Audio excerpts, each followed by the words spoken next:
Islamic studies के lecture series में आज हमारे पास 12th लेक्चर है, जिसमें हम हज़रत यूनुस अलैहिस्सलाम, हज़रत इलियास अलैहिस्सलाम और हज़रत उज़ैर अलैहिस्सलाम पर बात करेंगे। और प्रॉफिट सीरीज़ की आज आखिरी वीडियो है। तो सबसे पहले हम हज़रत यूनुस अलैहिस्सलाम को देखें तो आपका जो लक़ब है वो साहिबुल हूत है और ज़ुल्नून, ये दोनों ही आपके लक़ब है और ये दोनों क्वेश्चन ही आपके पेपर में आ चुके हैं। दूसरा क्वेश्चन क्या है, आप 40 दिन तक मछली के पेट में रहे और इस दौरान आप आयत करीमा पढ़ते रहे। और ये दोनों आपके पेपर में MCQ आए हैं। आयत करीमा वाला भी आया हुआ है कि हज़रत यूनुस ने कौन सी दुआ पढ़ते थे जब वो मछली के पेट में थे, तो आप आयत करीमा पढ़ते थे। ज़ुल्नून का मतलब क्या है, मछलियों का आका। उर्दू में भी वो आपको दे सकते हैं ज़ुल्नून का क्या मतलब है, ये मछली के आका। और इंग्लिश में भी वही क्वेश्चन पूछा हुआ है, तो ज़ुल्नून का मतलब क्या है, लॉर्ड ऑफ फिश। ओके, आगे चलते हैं। तो कुरान मजीद में हज़रत यूनुस के अलैहिस्सलाम के नाम से एक सूरत भी है, सूरह यूनुस।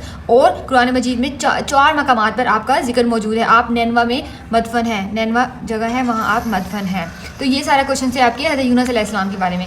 नेक्स्ट हम हज़रत इलियास अलैहिस्सलाम को देखते हैं। तो हज़रत इलियास अलैहिस्सलाम की जो कौम थी वो बाल नामी एक बुत की पूजा करती थी। आप भी बनी इसराइल में हज़रत यूनुस अलैहिस्सलाम, तमाम ये जो नबी हम पढ़ें ये बनी इसराइल की तरफ नबी बनाकर भेजे गए थे। और आपकी कौम में जो बादशाह था उसका नाम था आहब और जो मलका थी उसका नाम था जेज़ाबेल। अब ये कोई आपसे क्वेश्चन पूछा नहीं किया कभी भी बादशाह और मलका का नाम, so it's optional for you, आपने याद नहीं करना इसे।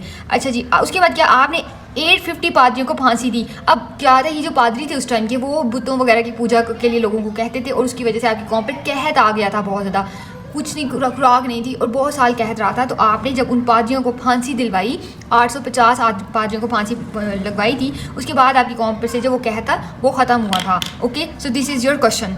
नेक्स्ट इज हज़रत इलियास ने अपनी कौम के लिए बारिश की दुआ की जो कि 312 साल बाद कबूल हुई, और ये भी आपका क्वेश्चन है। 312 साल बाद वो दुआ कबूल हुई और बारिश हुई आपकी कौम पर।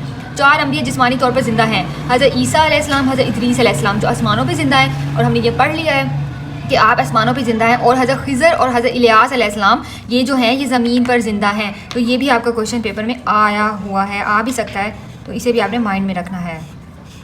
ओके, नेक्स्ट प्रॉफिट जो है वो हज़रत उज़ैर अलैहिस्सलाम है। और अकॉर्डिंग टू ज्यूज़ का ये बिलीव है कि वो हज़रत उज़ैर अलैहिस्सलाम अल्लाह के बेटे हैं। दूसरा क्वेश्चन ये है कि हज़रत उज़ैर अलैहिस्सलाम का जो गधा था वो बहुत ज़्यादा मशहूर था, आपकी सवारी थी, आप गधे पर सवार होते थे। एक दिन आप एक बस्ती से गुजर रहे थे तो वो बस्ती बिल्कुल तबाह बर्बाद हो चुकी थी। तो आपने ये सोचा कि ये बस्ती किस तरह आबाद होगी, मतलब बहुत ज़्यादा ये तबाह बर्बाद हो चुकी है। तो आगे जाते हैं, एक गार आती है, आप उस पर पनाह मतलब थोड़ी देर के लिए सोते हैं वहाँ जाकर। तो आपको अल्लाह ताला 100 साल के लिए उस गार में सुला देते हैं। 100 साल बाद जब आप उठते हैं तो आपकी गधा जो था उसकी जो हड्डियाँ होती हैं वो भी ख़राब हो चुकी होती हैं, बिल्कुल ख़त्म हो जाती हैं। और आप जब उस गार से उस बस्ती से गुजरते हैं तो वो बस्ती बिल्कुल आबाद हो चुकी होती है। बस अल्लाह ताला आपको एक बात समझाना चाह रहे थे कि जो अल्लाह एक दफ़ा बनाने पे कुदरत रखता है वो दोबारा भी बना सकता है उस चीज़ को।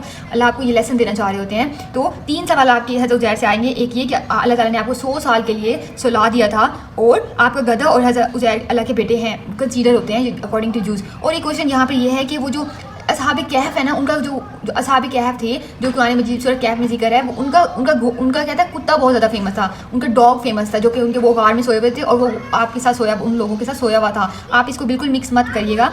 इंशाल्लाह नेक्स्ट वीडियो में मिलते हैं, तब तक के लिए अल्लाह हाफ़िज़।